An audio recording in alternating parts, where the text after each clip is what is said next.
दोस्तों, तो आज एक काफ़ी इंपॉर्टेंट वैकेंसी हम डिस्कस करने वाले हैं, जो कि आपकी परमानेंट वैकेंसी निकल कर के आ रही है केंद्र सरकार में, यानी भारत सरकार से एक काफ़ी इंपॉर्टेंट वैकेंसी है, उसके बारे में डिस्कस करेंगे।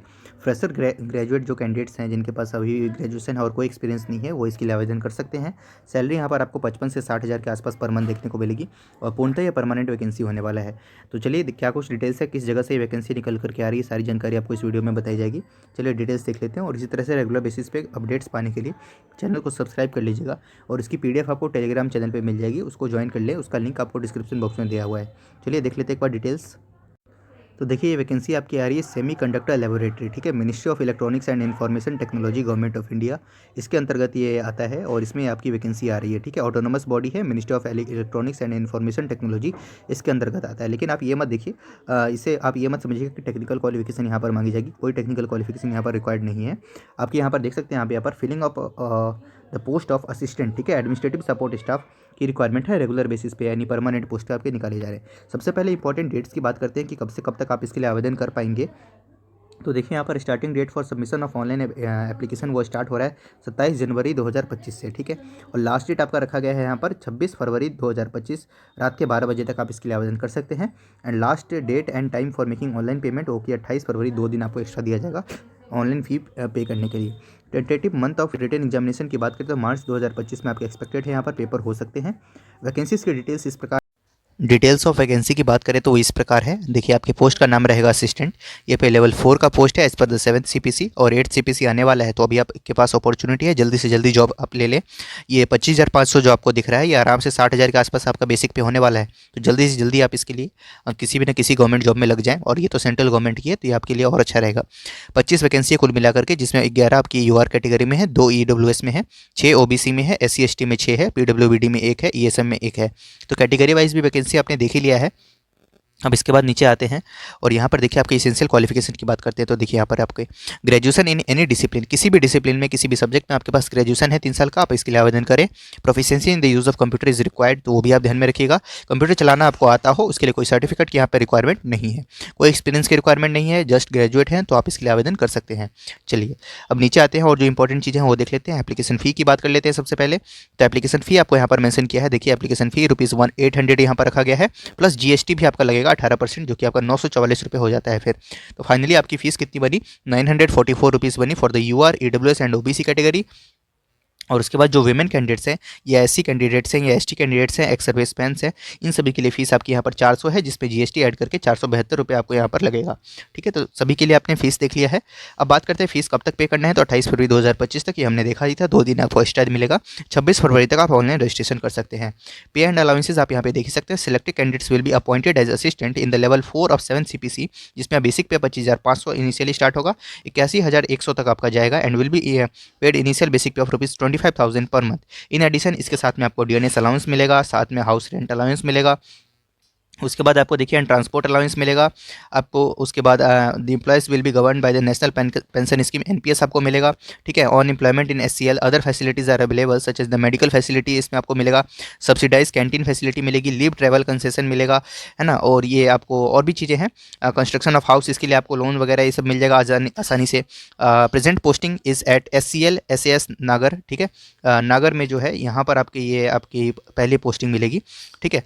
तो इस तरीके से और ऑल ओवर इंडिया में जहाँ पर भी इनके ब्रांचेस हैं वहाँ पर आपकी पोस्टिंग हो सकती है। एज लिमिट की बात कर लेते हैं, तो यहाँ पर आपकी मैक्सिमम एज लिमिट 25 साल रखी गई है, जिसमें SC और ST कैटेगरी में 5 साल की यहाँ पर अन्य एक्स्ट्रा उम्र में सीमा में छूट मिलेगी आपको। OBC को 3 साल की और PWBD को 10 साल की, UR कैटेगरी में, और PWBD OBC में 13 साल की। इस तरीके से आपको किस कैटेगरी में कितनी छूट मिलती है वो भी आप यहाँ पर देख सकते हैं, ठीक है। चलिए अब नीचे आते हैं और जो इंपॉर्टेंट चीज़ें हैं उसको भी एक बार आप देख लेते हैं। द कट ऑफ डेट क्या रहेगा, तो वो आपका जो है वो लास्ट डेट रहने वाला है, ठीक है। जो क्लोजिंग डेट है आपकी एप्लीकेशन की 26 फरवरी, उस दिन तक आपकी ये सारी डेट सॉरी एजुकेशनल क्वालिफिकेशन और आपकी एज सब कुछ उस दिन से कैलकुलेट होंगे आपके, ठीक है। 10th के सर्टिफिकेट के अकॉर्डिंग आपका यहाँ पर डेट ऑफ बर्थ माना जाएगा। उसके बाद नीचे आते हैं और कैसे सिलेक्शन होगा उसके बारे में एक बार देख लेते हैं। या बाकी सारी चीज़ें आप इनको पॉज करके आराम से रीड कर सकते हैं, इतना इंपॉर्टेंट है नहीं। चलिए अब नीचे आते हैं और यहाँ पर आपको सिलेक्शन प्रोसीजर के बारे में बताते हैं।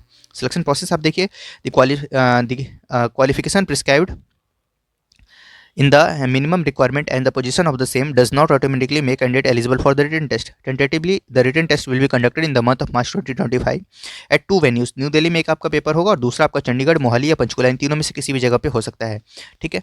और यहाँ पर आपका देखिए OMR बेस्ड आपका पेपर होगा, रिटन टेस्ट होगा आपका, जो फाइनल सिलेक्शन होगा वो आपका इसी के बेसिस पे होने वाला है, रिटन टेस्ट के बेसिस पे, ठीक है। तो ये टाई अगर होता है दो लोगों के बीच में मार्क्स का, तो कैसे आपका यहाँ पर होगा, तो उसको यहाँ पर दिया गया है कि कैसे उनको सॉल्व किया जाएगा। नॉर्मलाइजेशन का फॉर्मूला आपको यहाँ पर मेंशन किया है। अब बात करते हैं रिटन एग्जामिनेशन में प्रश्न कहाँ कहाँ से आएंगे। तो देखिए दो पार्ट्स में आपका पेपर डिवाइडेड होगा। पार्ट ए में आपके प्रश्न पूछे जाएंगे क्वांटिटेटिव एप्टीट्यूड से 20 प्रश्न होंगे, कंप्यूटर से 20 प्रश्न होंगे। पार्ट बी जो आपका रहेगा उसमें general intelligence and reasoning ability के 20 प्रश्न होंगे। उसके बाद आपका देखिए तो मैथ के 20 है, कंप्यूटर के 20 हैं, रीजनिंग के 20 हैं, इंग्लिश के 20 है और current general knowledge and current affairs mix आपके 20 नंबर का आएगा। तो पार्ट ए आपका 40 मार्क्स का, पार्ट बी आपका 60 मार्क्स का, कुल मिला के 100 मार्क्स का आपका ये पेपर होने वाला है। 2 घंटे का आपको समय मिलेगा, ठीक है। तो ये आप ध्यान में रखिएगा। OMR बेस्ड पेपर होगा। ये OMR based written examination shall consist of 100 MCQ divide in 2 parts, ठीक है, जो कि आपने देखा किस प्रकार है। उसके बाद अब देखिए यहाँ पर नेगेटिव मार्किंग की बात कर लेते हैं, है कि नहीं वो आपको यहाँ पर मैंशन किया होगा, ठीक है।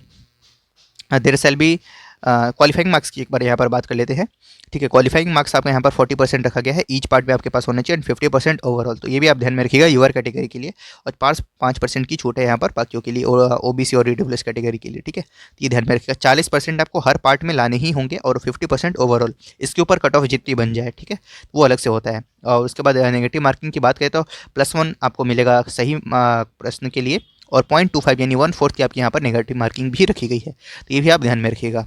चलिए अब सिलेबस वगैरह के बारे में बात करें तो सिलेबस आपको यहाँ पर मेंशन किया हुआ है, आप इसको आराम से रीड कर सकते हैं। क्वांटिटेटिव एप्टीट्यूड का क्या आपका सिलेबस रहने वाला है, जो जनरल होता है मैथमेटिक्स वही आपका भी यहाँ भी पूछा जाएगा। कंप्यूटर का आपका इस तरह का आपका यहाँ पर रहने वाला है।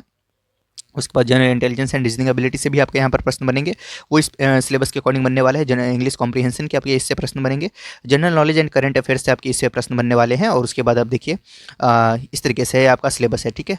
तो ये एडमिट कार्ड वगैरह के बारे में सारी जानकारी जो होगी वो आपको ऑफिशियल वेबसाइट पर समय रहते हुए आपको बता दी जाएगी। 7 दिन पहले आपको सिटी इंटीमेशन मिल जाएगा और 2 दिन पहले आपको यहाँ पर अच्छा एक और इम्पॉर्टेंट बात है वो भी आप देख लीजिए। हालांकि अभी एजुकेशनल क्वालिफिकेशन आप जब रीड करेंगे तो वहाँ पर आपको कंप्यूटर सर्टिफिकेट के बारे में कोई जानकारी नहीं मिलेगी, लेकिन यहाँ पर एक नोट करके पॉइंट दिया हुआ है, इसको एक बार आप रीड करें। Computer certificate minimum of 120 hours यानी 3 आवर्स आपका 2 आवर्स का या 3 मंथ्स का, ठीक है ना। तो आप यहाँ पर ध्यान में रखिए कम से कम 2 महीने का 2 घंटे का यानी तो 3 मंथ का आपके पास होना चाहिए एक कंप्यूटर सर्टिफिकेट, जो कि आप ऑनलाइन किसी न किसी वेबसाइट से ले सकते हैं। 2 घंटे का कोर्स होगा, आप आराम से कर लीजिएगा, फ्री में हो जाएगा। पेपर होने से डॉक्यूमेंट वेरिफिकेशन से पहले पहले इसको भी आप एक बार रेडी कर लीजिएगा, ठीक है। बाकी एक नोटिफिकेशन आप एक बार पूरा रीड करेंगे तो आपको सारी जानकारी देखने को मिल जाएगी, समझ आ जाएगी, ठीक है। और बाकी जो इंपॉर्टेंट चीज़ें हैं इसको एक बार आप देख लीजिएगा। ऑलमोस्ट सारे सब्जेक्ट्स हमने जितने भी इंपॉर्टेंट हाईलाइट्स हैं इस वैकेंसी से जुड़े हुए हमने ये कवर कर लिया है। फिर भी अगर कोई क्वेरी है आपको तो आप पूछ सकते हैं कमेंट सेक्शन के माध्यम से। कोई क्वेरी है तो उसे भी हम दूर करने की कोशिश करेंगे। तो इस तरीके से वैकेंसी की अपडेट थी, इसको एक बार आप देख लीजिएगा। पूरी PDF आपके सामने है और ये वैकेंसी आपकी अच्छी है। Ministry of electronics and information technology से आ रही है। गवर्नमेंट ऑफ इंडिया भारत सरकार की वैकेंसी है। 27 जनवरी 2025 आज ही के दिन ये पब्लिश की गई है। Thank you so much.